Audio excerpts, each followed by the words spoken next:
You're all aware of the Scott McClellan book that has now been talked about. It's really a scathing, and from an insider's point of view, it's a mixed bag. He talks about things that went right with the administration during his time there, but also the things he feels that went wrong. And it's a scathing kind of look at the build-up to the war in Iraq. And we can, you three can hash that out, and we can on future broadcasts. But it's also a scathing look and commentary on the press media, and the media's role.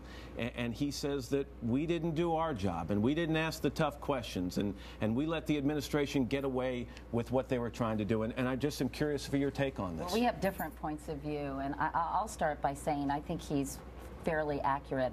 Matt, I know when we were covering it, and granted, the spirit of 9/11, people were unified and upset and angry and frustrated, but I do think we were remiss in not asking some of the right questions. There was a lot of pressure from the Bush White House. I remember doing an interview, and the press secretary called our executive producer and said, we didn't like the tone of that interview.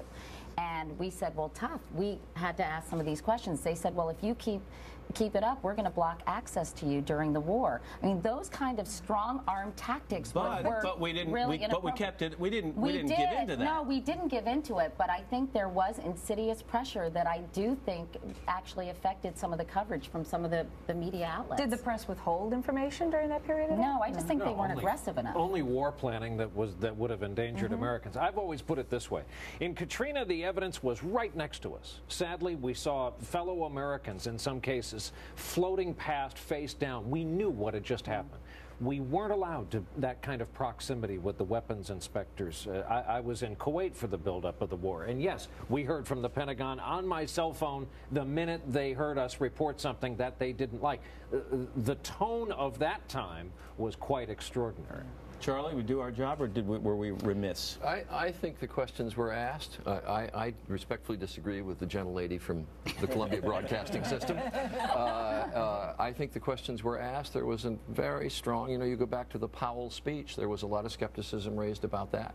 I can remember getting in trouble with administration officials because asking questions that they didn't feel comfortable with. I think the questions were asked. There was just a drumbeat of support from the administration, and it is not our job to debate them. It is our job to ask the questions. And is it perhaps a case of hindsight being 20/20? At the time, we thought we were asking the right questions, yet in hindsight, knowing what we know now, we wish we could have asked different questions, or maybe even tougher questions.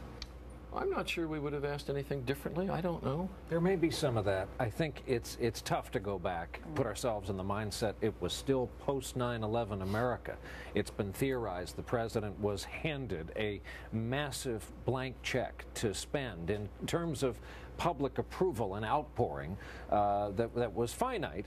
We've learned now not infinite, but this book will clearly be part of how the president is viewed in these last remaining months. But you remember there was such a significant march to war, and people who questioned it very early on, and really as the war progressed, were considered unpatriotic. And I think that it did affect the way, the level of aggressiveness that was exercised by the media. I really do.